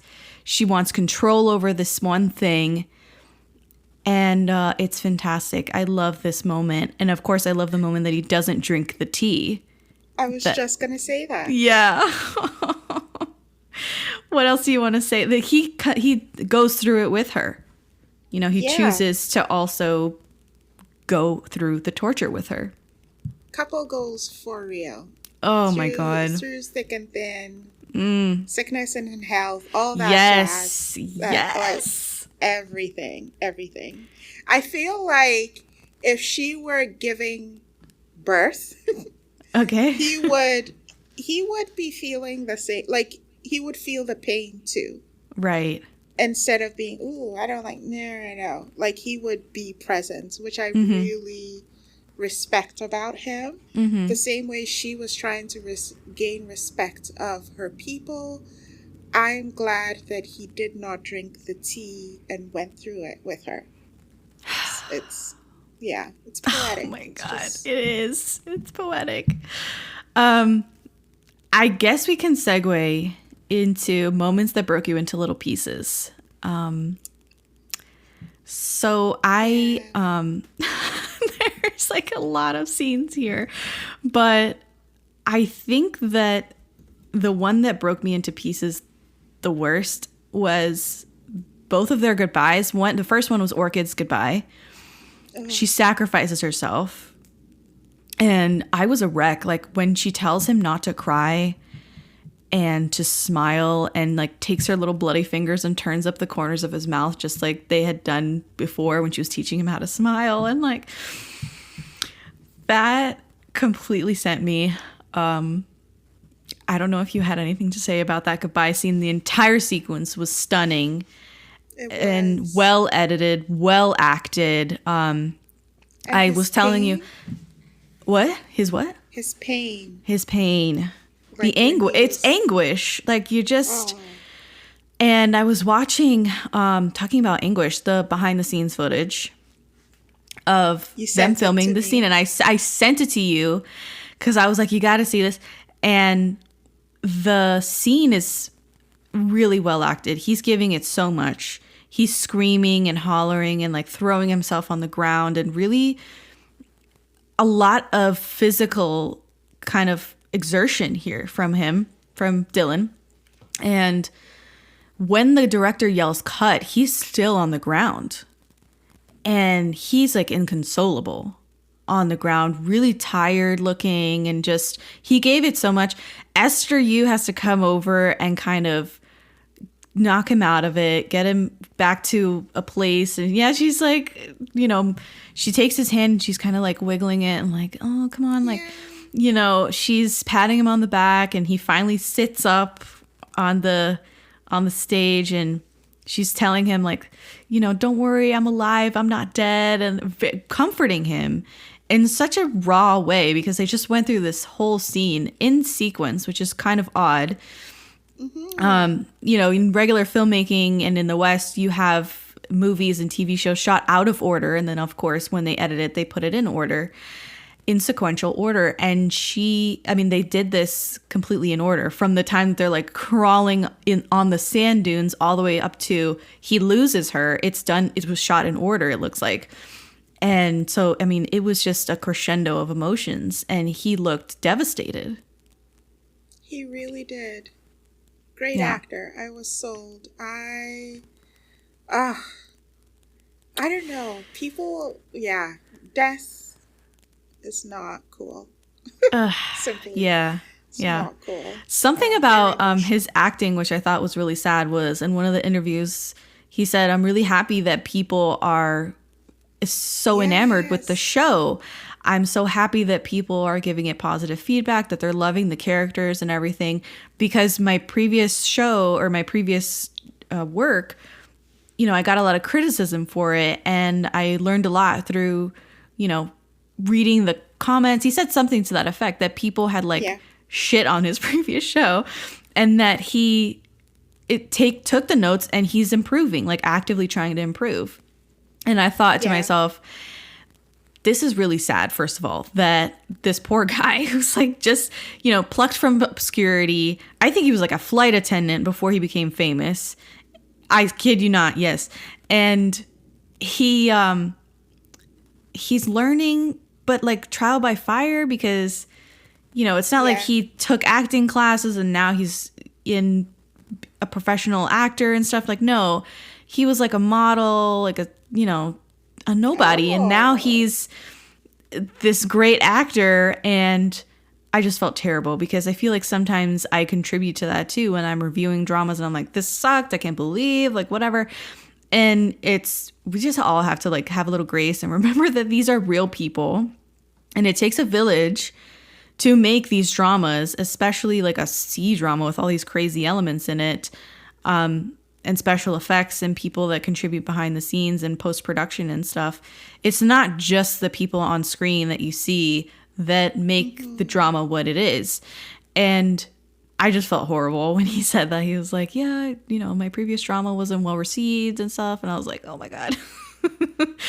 But also, like, which drama was that? Was that Miss the Dragon, or was that The Rational Life? You know, maybe it was Miss the Dragon. I think it might have been Miss the Dragon, because I'm currently like on episode 4 or something of it. And it's good, but I can sense that it's probably not going to maintain this momentum, and maybe the writing won't live up to, you know, whatever. So I can probably guess that it was Miss the Dragon, because you've watched The Rational Life. Was it okay? Was it good? It was okay. See? Mind you, I don't think that Chinese dramas romance has been doing it lately. Like the last one I loved was Love is Sweet or something. Okay, and that sounds familiar. Yes. Where when she cries, she gets an allergic reaction and she goes into like shock. Okay. Got you. The guy, if you have not watched it, oh my God, you gotta watch it. Like, so that's a good one. Okay. That's a really good one. Love is Sweet. Okay. Yeah, and then Love Designer. Okay. With those two felt very much contemporary romance being done well. But The Rational Life, I think it had too much work in it. Or oh, yeah, because it was a workplace drama. Yeah. I was just like, oh, okay. Yeah. Boring. Yeah, I don't like workplace dramas, like, personally. And I've said this in our What's Wrong with Secretary Kim episode as well, where I'm like, this is not really my genre. Every time they set something in the workplace, I'm like, ugh, you know? But that's just me personally. Other people love that. As far as others' love between Fairy and Devil scenes that broke me, after she dies, he gets stuck in a dream. And he dreams that they've been married. Yeah, he dreams that they've been married for 500 years. And he's basically committing suicide as he's trying to keep this dream alive, Inception style. And it's just this grand delusion he thinks that she's alive, and the scenes of their married life are so adorable and enticing, and it is so, so sad when he has to say goodbye and like implode the dream. Oh. Oh my God. Like tears, real tears. I was sad. I was so devastated when he had to say goodbye to her in the dream. Yeah, oh my God, yeah. But then, oh my God.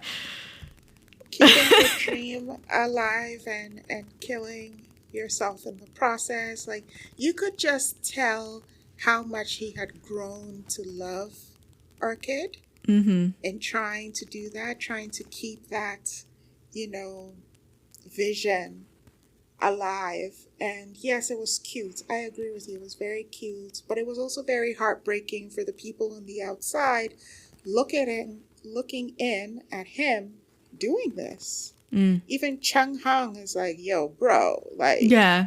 Well, Chung Han comes in and he's like, you got to stop this. You're killing yourself. Your people need you. And there's a possibility we can bring her back. You need to get out of this. You can't just kill yourself over this. Exactly. And oh my God, it was so much Beautiful to see him moment. say goodbye to her. And she's like, I'm alive. I'm right here. Like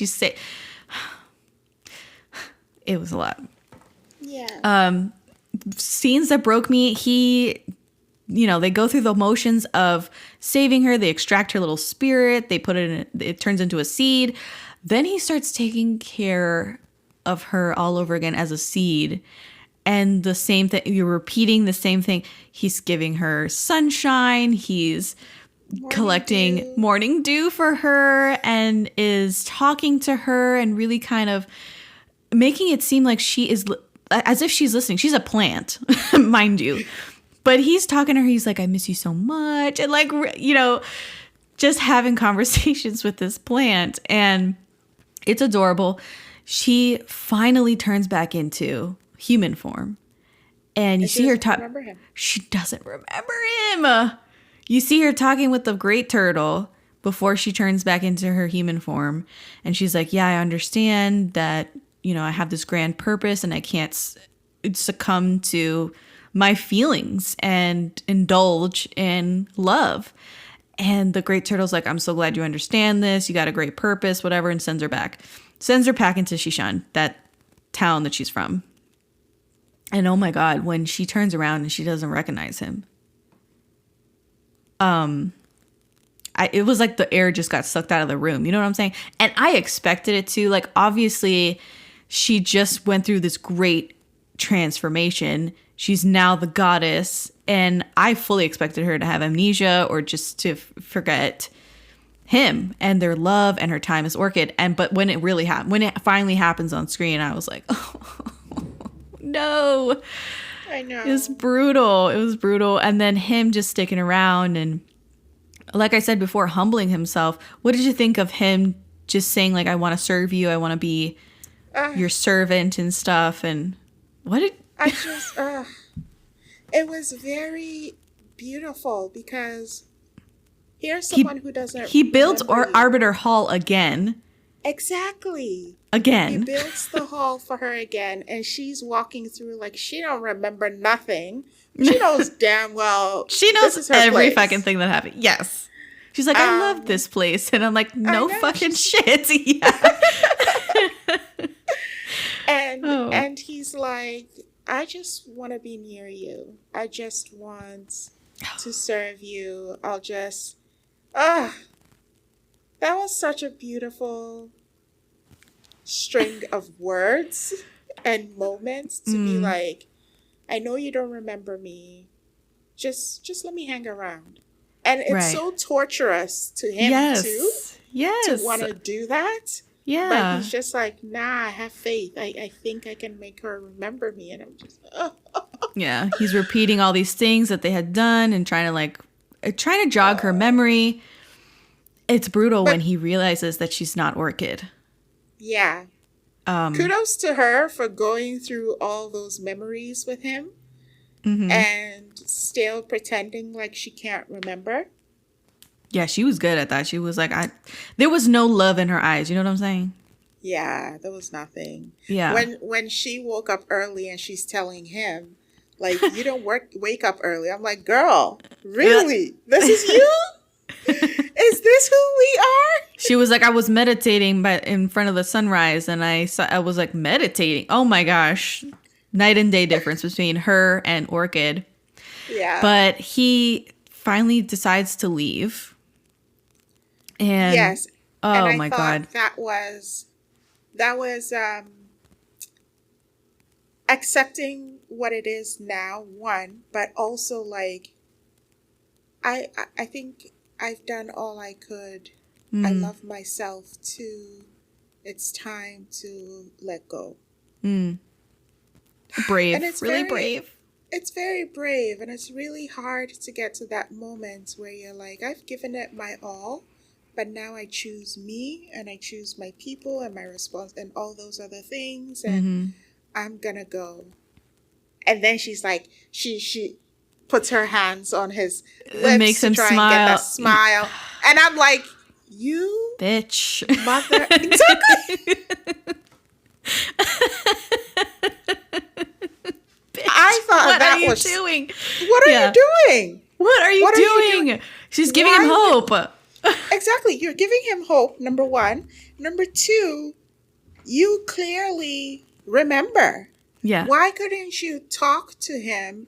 And the lack of communication. There's a TikTok. Well, she cut him off so dirty when she came back as the goddess, because she was talking all this shit about, oh, I'm gonna basically commit suicide to stop this apocalypse from happening and stop this evil monster cloud from taking over. And that's her destiny. All the goddesses before her have done this same thing.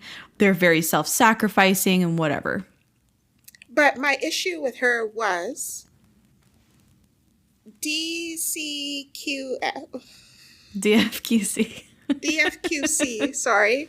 DFQC was doing the same thing in the beginning with his hellfire, right? And being Moon Supreme. But he found a way to work with her to still, save his people. And like, I felt like he was more open to finding another path. While when she came back. Well, that's the thing, is that he was at first very much trying to make peace with his destiny and saving the Moon Tribe and then being with her. But because of all these machinations, he was basically choosing his people at the end. And he was trying his best to save her. And the way to save her was like, we got to get this bracelet off of her now that she loves me unconditionally. That bracelet is basically a death sentence if you take it off of her, but it's got evil chi in it, so it's killing her from the inside out and sucking up on all of her goddess energy. And like, there was a lot of things that he was trying to make happen, which was bring back the 100,000 people that were frozen in time for 30,000 years, and also save her life. And he was like, the best way to get that bracelet off of her is to kill her love for me. So he was like being really mean to her and like saying really crazy lines to her that were heart-wrenching. And of course, she never stopped loving him. So like, there was no way to take the bracelet off. So then how can he unleash these 100,000 people without Lady Chidi's spirit and all this stuff to break this curse that she put on this battlefield? So I was like, all of these things taken together, like, he basically did the best that he could, because he was trying to save her, but then trying to save his people. And ultimately it felt like he chose his people. I think as the audience, you're thinking, oh, he chose his people because he's being so insufferable to her and doing this 180, imprisoning her again and being kind of like his old self. Versus the love-struck Moon Supreme, who is very in touch with his feelings. He was trying to, make her unlove him. And it wasn't working. It was a lot. But she doesn't go so far. Well, I should say she does go so far as the goddess, because she is trying to, like, shut down his feelings for her. Not in an overt way, like, talking to him in a certain way or being mean to him necessarily, but she was like, let's choose the path of least resistance. I just don't remember. I'm not Orchid, Yeah. So I think she chose a little bit more merciful route to try and get him to go away and maybe stop loving her and move on. But man, so it culminates into this bridge scene. They have like this bridge scene reprise where he takes her there to hang the locks. He's like, do me this one last favor. They go to the bridge where they declare their love for each other. And he admits that Orchid is gone, that the goddess Jishan is not her. And it's this last bit of hope here, because he wants to hang this lock with her name on it, because if you put the lock on the bridge, it means they'll be together forever. And so it was like this last ditch effort, this like superstitious effort. But she is not having it. She starts walking away, and he says, he starts crying. He's just crying on this bridge. And he says, I just want her to know that I'm not bad anymore. Oh. And that I said all these terrible things to her to try and get her to not love me anymore because of this bracelet and the magic of the bracelet. It was killing her. And she listens on to him revealing this and also saying I'm not bad anymore. I'm not that person I was. And he's like, I want to tell her all these things. And she's there. She's listening to him break down and still decides to walk away and submit to her higher calling and that the fate of the world is in her hands. And so she chooses the world over him. And it's heartbreaking. It is. Because she loves him. She's crying. She remembers. And still. Oh man. Going back to Esther though, really fast. I wanted to talk about, in some of the behind the scenes footage, Dylan was talking about how she was so integral to producing such great chemistry, and creating these scenes where they might have been kind of referencing or paying homage to other C-dramas because she's an avid C-drama watcher. And she would read the script and come in and be like, oh yeah, this reminded me of this, and maybe we should try this, and bringing ideas to the table and, pulling things up on her phone and showing Dylan and being like, well, let's try this, or they did this, maybe we could try this, and being very proactive about setting up their scenes together. And it wasn't just the director who was kind of fostering their chemistry and their scenes. So I really wanted to just say that about Esther, that I think the importance of her and her creative contributions can't be understated, because we're talking about great chemistry. We're talking about great swoon-worthy scenes. It's kind of endless for us.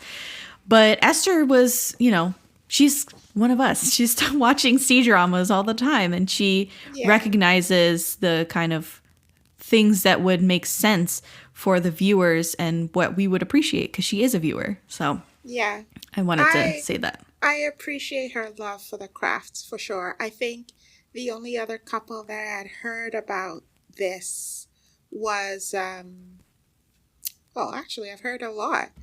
Hyunbin and Sonia Jin do that a lot in their shows, and they did that for Crash Landing on You and Alchemy of Souls. Because they were such a young crowd, they definitely got a chance to encourage each other to do things differently and try this instead and things like that. And Lee Seung-gi does that quite a bit too. So I think I love it when you see people really enjoying the craft and thinking about different ways to bring the plot alive. And it's beautiful. Mm-hmm. Okay, so we're now in the endgame episodes where DFQC decides to sacrifice himself, and there's the second goodbye that I referenced earlier. Mm-hmm. I could not function. I just couldn't, because it was like their wedding day. She was about to get married to Chang-Hung. And again, Chang-Hung coming in clutch, because he was like, I'm not happy about her marrying me, even though I love her and I do want her to marry me. It's not something that I am happy about, that I am gloating about, because she doesn't love me. She loves you. And what's worse is that she doesn't realize she loves you, and she doesn't remember her time as Orchid. Like, I want Orchid back. And he's very level-headed about it. Again, at this point, you kind of expect in a C-drama for him to be gloating, for him to be happy that he gets the girl, but it's not on his terms. It's out of like necessity, because of this whole like destiny that they have over their relationship. She needs to marry him to like unlock her goddess powers or whatever the fuck. So the wedding gets like interrupted because DFQC is in the middle of confronting this like evil cloud. What is it? Tian Shan or Tia Shan or something? I forget the name of the demon. Jiashen. Yeah, so she ends up on the battlefield with all of the fairy kingdom to try and stop DFQC, who, you know, he was initially trying to kill the thing using whatever is left of her spirit and powers that is like imprinted in his heart, which is, oh God, inside him from like their first encounter. Fine. So much symbolism there, but okay. So then he, I think the demon like distracts him with like saying like, I don't know what he said. I can't remember what it was, but it's an avenue. It felt like the demon was trying to find cracks in his resolve. Yes. To have him backslide and say, yo, I can give you what you want. Like he was sort of an enticer or a mirror into the deepest desires. Yes. And so that's what he was trying to get at. Yes. So he finally did find a little chink in his resolve. And that's when he entered him and like possessed his body. They like became one. And it was this whole thing. He started, I mean, he was back with the white hair and like hovering over the valley. And it was like really cool to see. But yeah, she's back on the battlefield. The wedding is like interrupted.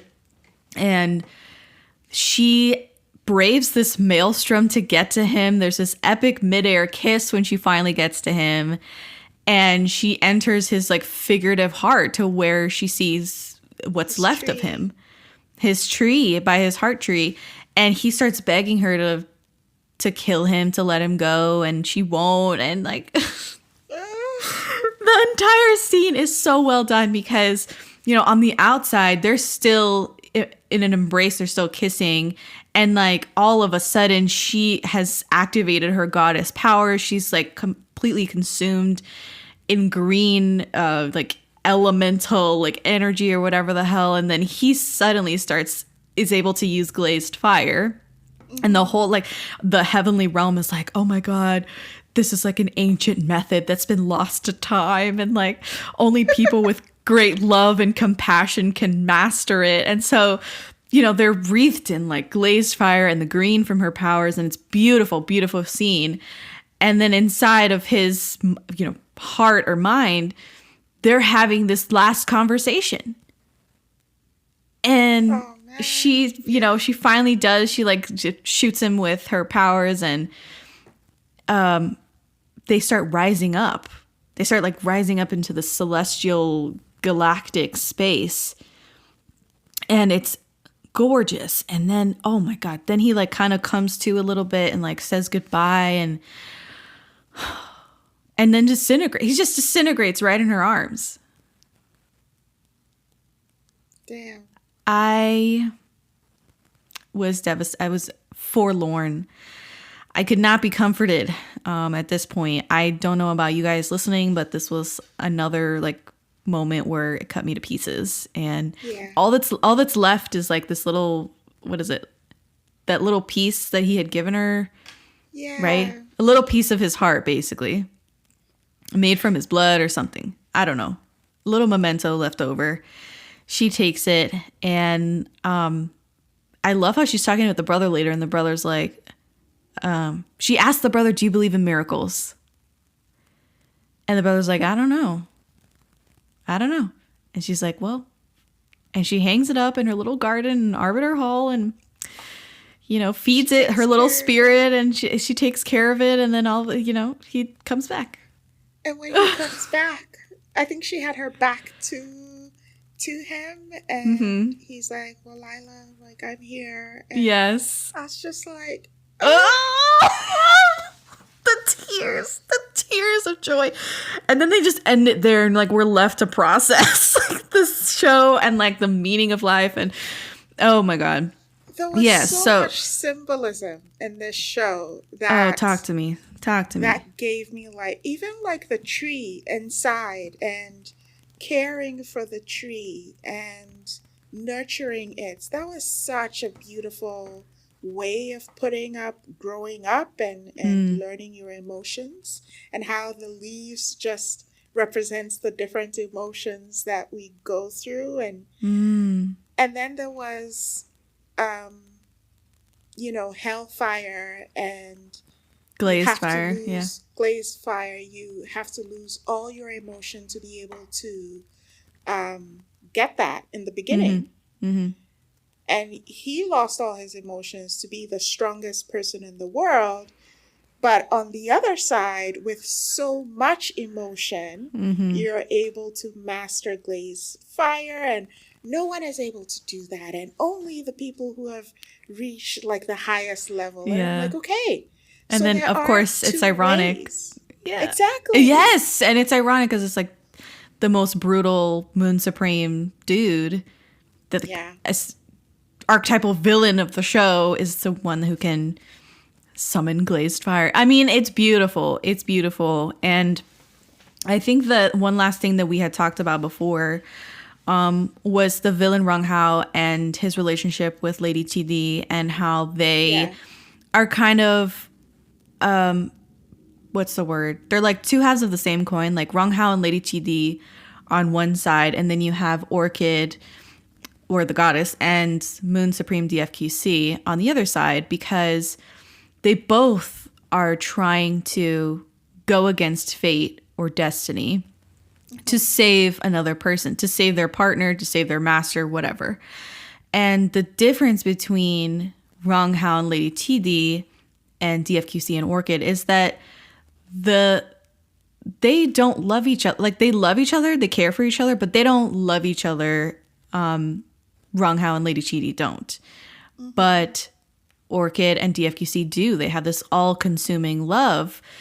And one thing that the arbiter, the real arbiter, said was that love falls outside of fate, which is why you have these destiny leaves that are so like buck wild. And that's what Orchid was saying. She was like, yo, why are these stories so wild? Like, these things are happening, these terrible things are happening, and these people like go through it. And she's like, well, it's not really part of fate's plan, but love intervenes. Love falls outside of fate. And that's why you have like this craziness happening. And I loved how, I think you mentioned this, how DFQC was the only person who could change her destiny. Yeah. Yes. Because that's what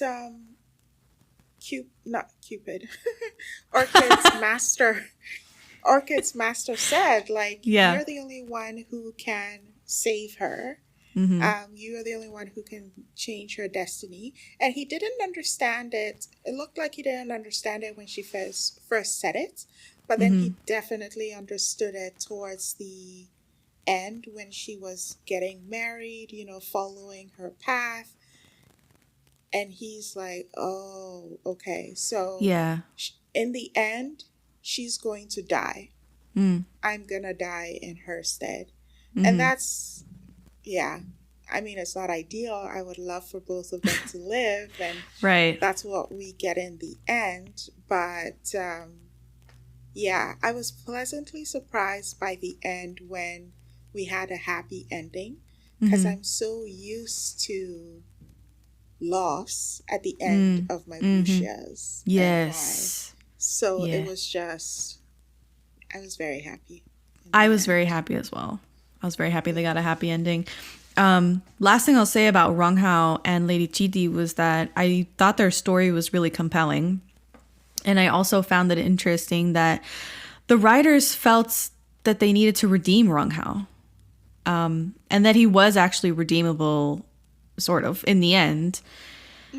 And you kind of end up feeling badly for him, and especially for Lady Chidi when she is finally resurrected and she has all of these she's tortured basically by the evil Chi and by what he's done and how he brought her back, and the way she begs for him to kill her because she's not the same. And he realizes that he got by the evil, Cloud Tianxian or something.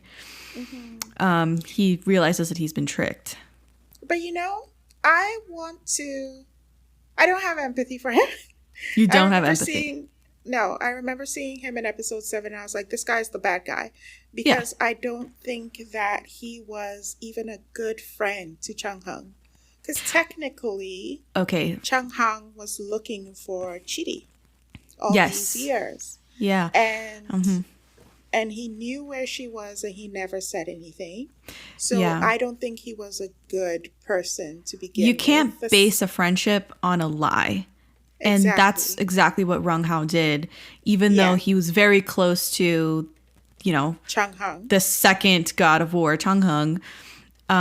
He was still withholding so much of what made him him, you know, what made him unique, what his story was, and how he was so, no, I don't think, maybe devastated or empty. Bereft after Lady Chidi died, and how he, you know, had this grand plan to bring her back.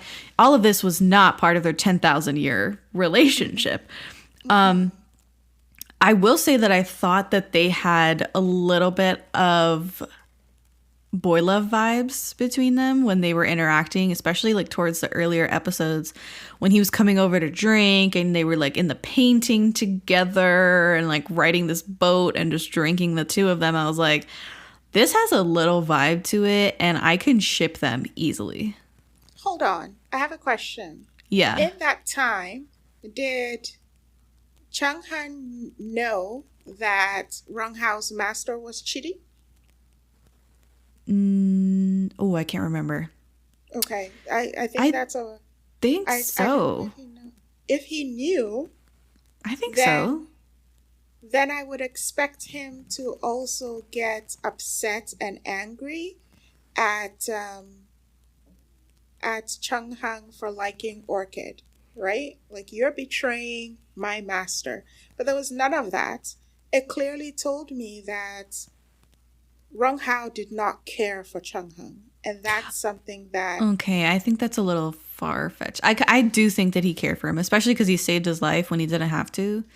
True, and he knew that there was like beef between them, that he was in the wrong, that he was killing people left and right to create evil chi, that he was like doing things against Heaven's plan, and that he was the villain. Like, Rung Hao knew he was the villain. You know what I'm saying? Some villains don't think they're the villain. He knew he was a villain. That's true. He knew he was a villain, and he was concentrating on getting Chidi back. I guess he made more efforts than Chung Hung to bring Chidi back. But I just feel like overall, I think that Chidi and Rung Hao failed in their training. Because I feel like as a master who's teaching, you have to understand evolution and acceptance and fate and all of that. And I don't think he learned that from her. Got you. Yeah. She was like, what are you doing? And, you know, she was talking about you're devolving into your basest human instincts here and wanting to save me and keep me alive. And he was like, well, I don't care. Like, fuck the world. I want you back.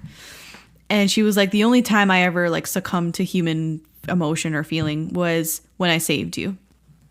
And that was really sad and wrong. And she went to the arbiter and was like, can you save this boy? And the arbiter was like, I can, but are you okay with being an agent of evil in the future? And she was like, yeah, sure. Everything comes at a price, and the price of their bond was too much. That was like so many people were murdered, and they weren't the same. Like, even she was like, your music has changed. You're different. Where's the purity in your music, and where's the purity in your fighting ability? Like, what happened to you?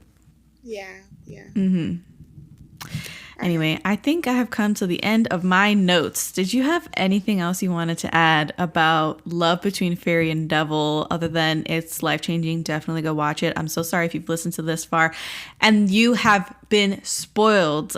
It's better than how we explained it. Please go watch the show. Yes. But Carol, what is up? Last thoughts, final thoughts. Final thoughts. It was a great drama. It was a great ride. I'm excited to see what both leads do next. I'm gonna watch the next drama today. Okay. I'm gonna get my hair done, so I gotta download episodes and sit Oh, and I got watch. you. But yeah, I loved it. It was I good. loved it. Yeah, Mount Rushmore. Yes. Yeah, It it's is up there. It's Yeah. up there for sure. It's up Best there. It's drama really good. Mm-hmm. 2022 for sure. Ooh, all right. Carol, thank you so much for coming on this episode. Thank you for making the time, for being so gracious, and even suggesting that we do this episode. I have had so much fun watching the show and so much fun talking with you online and offline. I can't believe that we actually covered a C-drama on the regular Daebak feed. It is a long time coming. And it's kind of like in between seasons. Like it doesn't even fit. It's like a special episode, but I'm so glad I shared it with you. Where can we find you online, Carol? You can find me at K-Dramatics Club on Instagram and at Carol Markway also on Instagram and on Twitter. I just hang out online, do reviews when I can, and I'd love to meet everyone too. So thank you so much for having me. I'm so glad I was your first C-drama Yes. guest. Hopefully I come back. And, Yes. thank you. Thank you. And if you want more Carol, definitely listen to our Search WWW episode where we reviewed that show with Bemi as well. Bemi's a trip. So if you want to know Carol's background in K-drama and some other suggestions from her, listen to that episode. It's amazing. So I think that's been our show. I'm Jessica, and this has been the Daebak K-Rambles Podcast.